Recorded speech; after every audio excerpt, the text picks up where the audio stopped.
Hey y'all, welcome back to my channel, Southern Tea. It's your girl Lady J, back bringing you, the usual, my commentary on the latest female rap and urban news. But before I get into my video, I'm gonna need you to go ahead and hit that thumbs up, comment, share, and since you're here to get a sip of my commentary and the tea, go ahead and subscribe to that channel, baby. So let's go ahead and get right into it. So let's start off with Lil Latto, okay, and Chloe Bailey. So Chloe announced yesterday that Latto is going to be on her next single dropping this Friday called For the Night.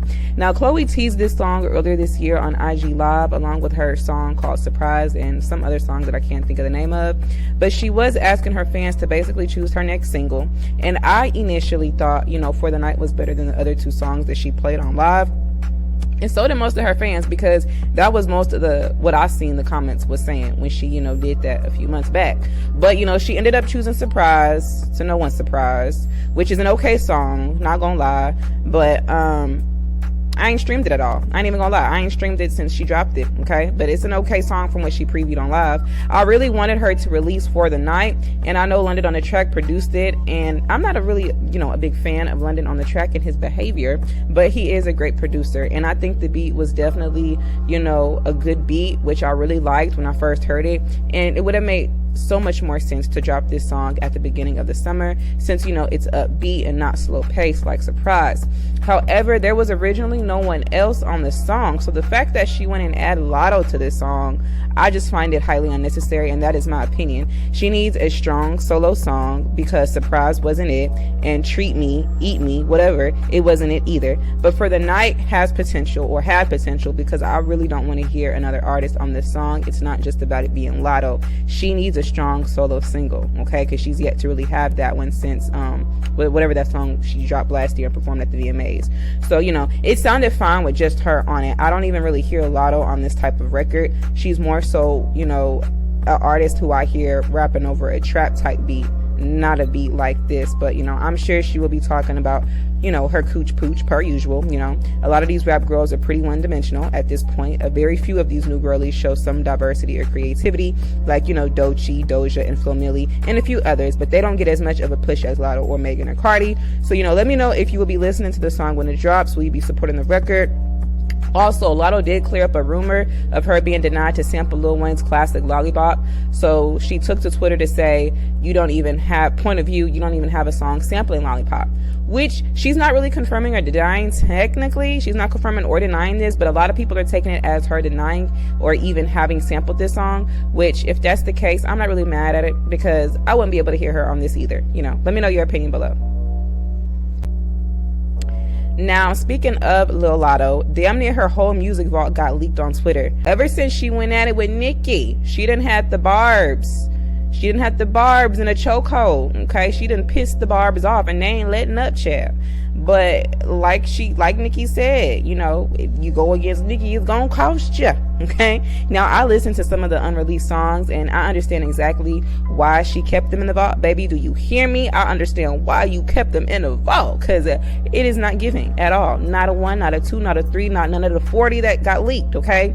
Now, one song in particular that had Twitter in a frenzy earlier was her sample, a remix, whatever you want to call it, to Nicki and Fabio's We Go Up, and of course it's trash, and that's just my opinion. Big Latto, flip a beat like I switch channels. Hit your nigga my Chanel sandals, tryna hit the Latto, he don't need gavels. Bitch, I got ton to. It's trash, and drill is definitely not a sound Latto needs to experiment with in the future. In my most humble opinion, it just don't sound pleasing to me. She needs to stick to the trap beats, because even Big Energy was trash to me, and that was a pop record. I don't know, Latto has a voice to me that only matches or meshes well with certain sounds, like mostly trap beats or hard type beats. And I know artists like to experiment, but when they take risk, it can be a hit or a miss, and they know this. And in this case, it was a complete miss for me entirely. Also, Latto needs to cut some snakes out her grass, because how the hell over 40 of your songs leak on Twitter, baby? Check your team. But you know what they say, that Nico voodoo, that hit a little bit different, okay? So let me know your thoughts on that below. Now, my next topic I want to get into is Glorilla and Gloss Up. They are both two new female rappers freshly signed, and rumors have it that they are already beefing, child, because fans have noticed that they have unfollowed each other on IG, and Gloss Up recently released a song entitled Alone, and basically talked about having no one, even though her and Glorilla both describe each other as being best friends, and best friends don't unfollow each other, okay, on social media unless there's some issues going on. Which, let me just say, feeling alone is different than being alone or lonely in regard to the song that, you know, Gloss Up had dropped. So you can have people support you in your corner, but when you go home and close the door and take it all in, sometimes you can feel alone, especially if people are facing inner or outer issues that others around them do not have to deal with. So Gloss Up took to her IG story to say this: PSA, I'm not rap beefing with anyone. That's the most lamest, corniest thing ever to me. I would never do it. Which, baby, never say never, because it's very easy to be on the outs with someone in the same field as you, especially in the music industry. She also commented under the Neighborhood Talks post after they posted her response and said this: we girls, chill, Zion. Okay. And she does have a point. Girlfriends can be catty, we can be petty, and sometimes we have fallouts, but it does not mean that we're no longer friends, or, you know, we just need to give each other a little bit space. However, I will say it was not smart to unfollow each other if they didn't want the blogs to pick up on it, given each other's newfound popularity and in the industry or field that they're in. So of course people are going to assume that there's an issue, especially given the climate of female rap right now. Okay, do I personally think they have an issue? Who knows? I believe it is possible, and they could very much well, you know, be something in regards to the industry or politics behind the scenes, but I'm sure it'll get exposed in due time. Okay, it's the music industry. Okay, like I say, it's very easy to be on the outs with another artist, so I wouldn't be so quick to write it off. In the meantime, let me know what you think below. Now, the next topic I want to get into is Cardi B and Madonna. So Sunday, while I was drinking my water and minding my business, I ran across some tomfoolery on my timeline about Cardi B, calling out Madonna, who many have dubbed the Queen of Pop. So Sunday, Madonna was reflecting on the anniversary of a book release she entitled Sex, which was focused on the liberation of women. So this is what Madonna took to IG to say. 30 years ago, I published a book called Sex. In addition to photos of me naked, there was photos of men kissing men, women kissing women, and me kissing everyone. I also write about my sexual fantasies and shared my opinion or my point of view about sexuality in an ironic way. I spent the next few years being interviewed by narrow-minded people who tried to shame me for empowering myself as a woman. I was called a whore, a witch, a heretic, and the devil. Now Cardi B can sing about her WAP, and Kim K can grace the cover of any magazine with her naked ass, and Miley Cyrus can come in like a wrecking ball. You're welcome, bitches. Well, Sam. And she did end that with the clown emoji.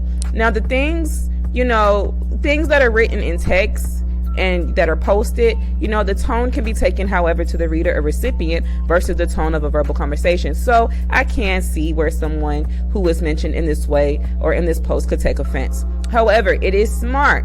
Is it smart considering who the messenger is?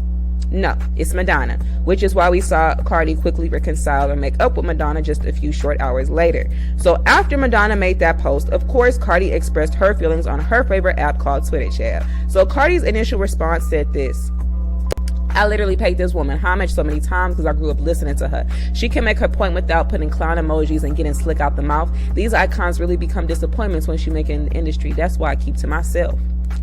Now, when I read this, rewind, my mind instantly had flashbacks. Instantly, PTSD went back to 2 weeks ago when Latto and Nicki was going at it on Twitter. A lot of what she said here sounds very familiar to Latto's tweets, okay? It might not be word for word, but the dialogue, the content is the same. Talking about paying her homage, which, by the way, mentioning someone's name in an interview is not paying homage. If anything, it's giving them their flowers. Or it can be using. I'm just saying. Paying homage is like something like Chris Brown did regarding Michael Jackson, sampling or crediting them or doing performances inspired by them or taking part in an award show that's honoring their contributions to music. That's homage. Now, she also says she can make her point without putting the clown emojis.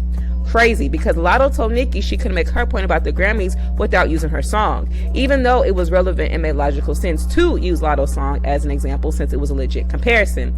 How one feels about you using them as an example or something in relation to you are your feelings to feel. Then she said these icons can become disappointments. That sounds a lot like when Latto declared Nicki as her idol turned rival. Buckalese, did you coach Latto? Or better yet, do y'all just got the same coach? Because inquiring minds like me want to know.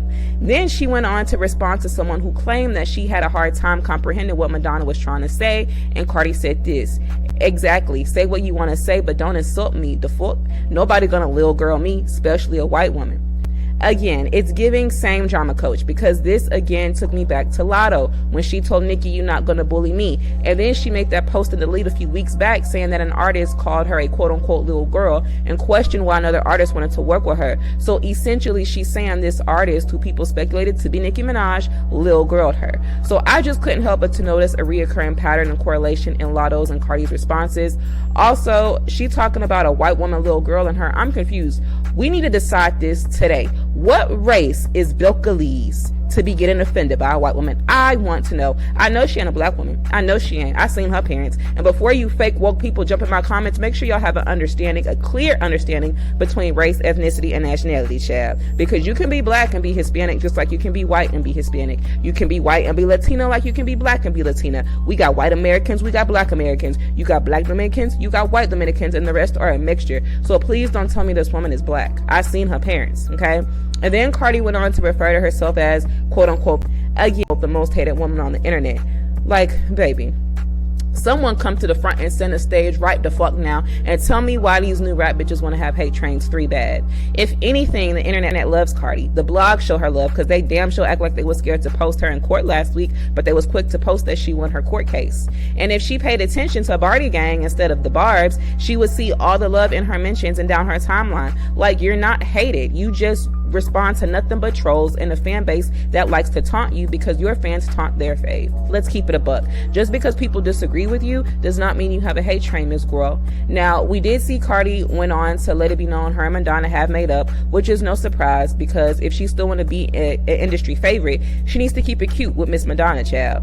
Now, what I found weird about their makeup was Jason Lee was at the center of it. Okay, that was weird, and that alone is suspect as fuck. It's sketchy to me because of the type of person Jason Lee is perceived to be. And let's keep it a buck. If you know, you know. And it's not too many nice things that one can say about Jason Lee, especially not over here on this channel. So I'm gonna keep it cute and just say, I find it funny how Jason is always cleaning up Cardi's mess or doing her dirty work, and then he runs off on one of the main blogs. He runs one of the main blogs on his Instagram. So it's like, what kind of relationship do y'all have to where he is mending relationships for you and getting on the phone with people for you? Didn't we see him do this with JT and Cardi when they went at it?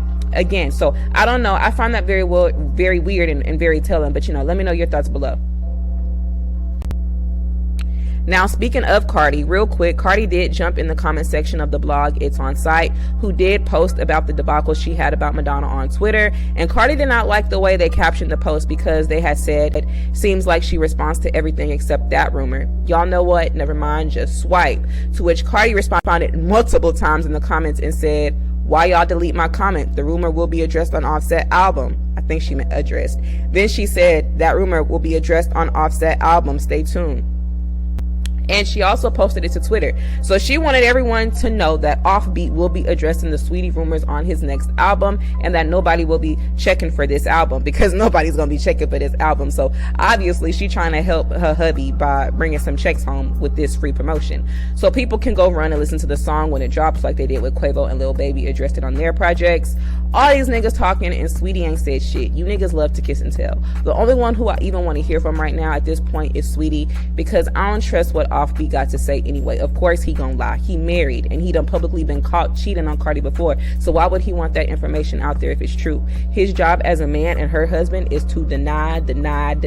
So if you want to give your man's free promotion, just say that. But letting us know information about him addressing it on his album kind of defeats the purpose of him putting it on his album. Cat's out the bag, because we all know now. All I know is your fans are starving for some new music, and you up here feeding them tweets and rants, child. I don't even see my fave in the comments of Hollywood Unlocked comments going on a tangent, and they don't fucks with her at all. But you stay up under a blog ran by Ra Ali knowing you don't fuck with her. Anyway, just my 2 cents. Let me know y'all thoughts below. So the next topic I want to get into rather quick, but Doja celebrated her birthday over the weekend, and one of the photos that went viral on the internet was her posing topless, and a lot of people were making comments about her tigo bitties. But let's keep it a buck. Most of the ones with something to say are women with unrealistic body expectations who have or are considering surgery, and from men who hardly get punani, because what real man is going to turn a woman away for some tigo bitties like Doja's? No, they are not perfectly perked up or big old breasts, but they are normal, or should I say average, especially for women that have had children. That is definitely some nice looking tigo bitties. I know, because I'm one of them, and I'm telling you right now, ain't nothing wrong with Doja's titties. They nice. And there's also nothing wrong with her body either. She posted the pics because obviously there ain't no shame in her game. And let's keep it a buck, a lot of the men talking shit are black men, because allegedly she really don't fucks with black men like that as far as, you know, dating, and that's her business. So let me know your thoughts on that below. Now, the last topic I want to get into is Nicki Minaj breaking Spotify history. Okay, so Super Freaky Girl has now officially become the fastest solo female rap song to surpass 200 million streams on Spotify. So congratulations to the queen, Nicki Minaj.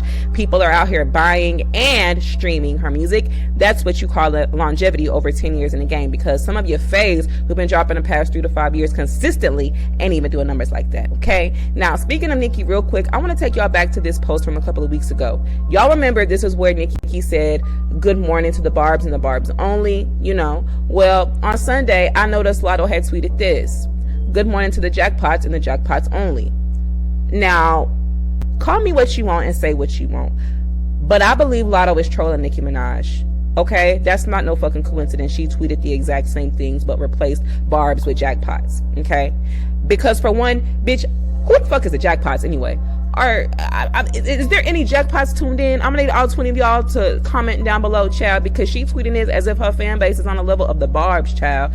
I could even see maybe Cardi posting good morning to Barty Gang. You know, she actually has some type of fan base, not as big as the barbs, but definitely more than the jackpots, whoever they are. And who came up with that shit? Y'all suggested that? That's what y'all wanted to be called? Let me know how you feel about it. But I definitely feel like it's not a coincidence at all, and Latto knows what she's doing. She's playing into the game, and this is exactly why her songs got leaked. But let me know your thoughts below. So remember, this is my commentary, my opinion. Let me know yours below. I look forward to reading them. Don't forget to give this video that thumbs up. Hit that subscribe button. Lounge with me on Instagram and Twitter at Southern T. That is Southern T with 2 A's. I will see you in the next video.